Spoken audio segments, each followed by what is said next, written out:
Welcome to Betting the Buckets, the NBA podcast delivered in fast break format presented by bangthebook.com. I'm Cole Ryan, and I will be your host for this 5 to 10 minute podcast focused on the NBA. Look, I'm geared up. I'm ready to step up and deliver all of the information that you need to bet on basketball for Wednesday, December 10th. Some people call it Hump Day. I call it Hoops Day because I love basketball. And for those of you that are not familiar with the show or the format, it's pretty simple. The show is a quick look at the NBA. It's got a lot of betting information. It's built strictly with the NBA betting fan in mind. I do the show 3 times a week, Monday, Wednesday, and Friday. So sit back and enjoy the show. It's time to get started. Before I dive into the stats and all the solid information that I'm going to give you, I want to give some quick airtime to Aaron Saunders. Aaron hit me up on Twitter. We had a quick exchange about the Denver Nuggets. It was a blast. I enjoy it. Look, this show is all about the listeners, and since I don't air the show live just yet, I like to encourage listeners to engage with me on Twitter. My Twitter handle is @ColeRyan9. Hit me up. We can talk about hoops. I'll answer any questions you have. They could be betting questions. They could be basketball questions. It really doesn't matter. Even if you just want to talk about the show, anything you want to talk about. I control it all, so send it my way. If you do, I'll be sure to bring it up in the next podcast, give you a little bit of airtime.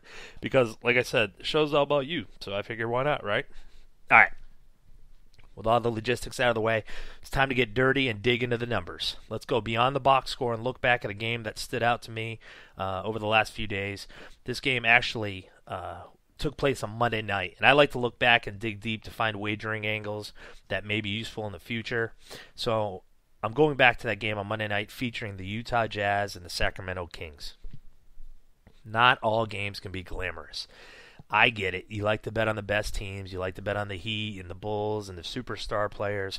But really, sometimes looking at the games that feature lower-tier teams can provide the best chance to produce a profit. You just have to dig deep. This game with the Kings and the Jazz had really plenty of things that you want to take note of. First of all, the Jazz are awful. If you don't know it yet, they're atrocious.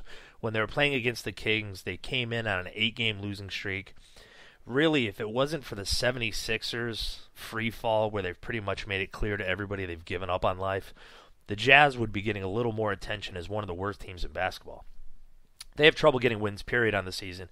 And with games against the Miami Heat on Friday night before a 6-game road trip, don't look for this team to go on a winning streak anytime soon. In fact, if you can find some good angles and handicap situations to fade them, please, by all means.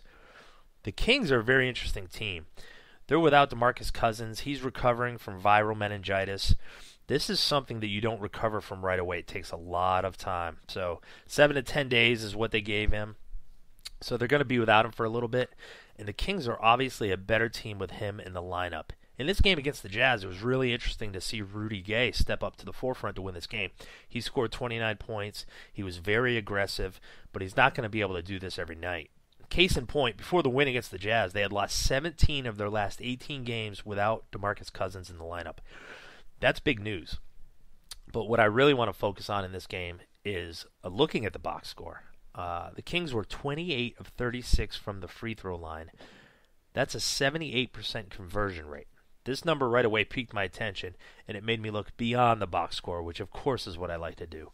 When looking at stats to handicap basketball games, one of the stats that I really like to look at is free throw percentage. It sounds simple. Look, I know a lot of handicappers don't even look at stats. Never mind ones that are important, like the free throw percentage. In a close game, you want a team that can convert on the free throw line. That's going to make the difference between pulling away or even winning close games. And that'll be the difference between covering the number or losing a bet.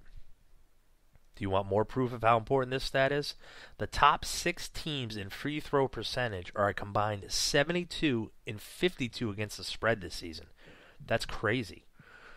This also includes some surprise teams like the Raptors and the Bucks who are playing much better, at least from an against the spread standpoint. In the Raptors' case, of course, from a win-loss standpoint, you can say that about the Bucks too.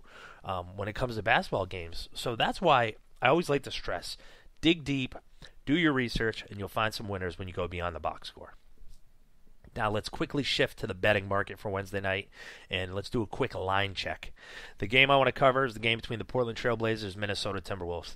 These teams are on opposite sides of the NBA Northwest Division. Blazers are in first, Wolves are in last, and because of this, as no surprise, the line opened up at Blazers -10. It quickly shot up to 10.5. The public's all over the road team. I wouldn't be surprised if this number goes up 11, 11.5. But this could be a letdown spot for the Blazers, okay? They just played the Pistons Tuesday night. Now they face the Timberwolves. Back-to-back spot. But more importantly, let's look ahead. On Friday night, they play the Bulls. The Bulls are a much better team. It's much more of a statement game. Oh, by the way, this game will be on ESPN. Very simply put, the Blazers will be looking past Minnesota.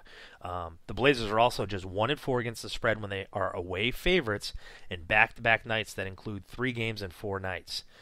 This is especially true when they face an opponent with a winning percentage between 21 and 30%. Guess what? That's where the Wolves sit. I can't suggest to play the Minnesota Timberwolves just because they're that bad.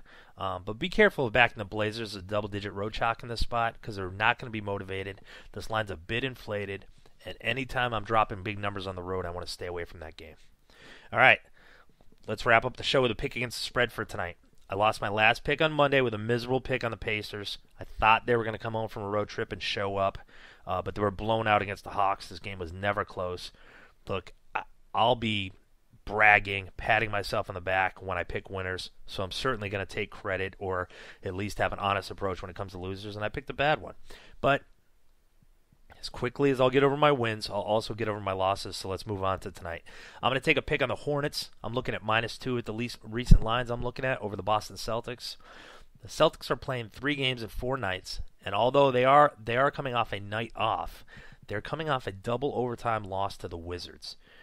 The thing that really caught my attention is the Celtics reserves played heavy minutes in this game. They accounted for 82 points.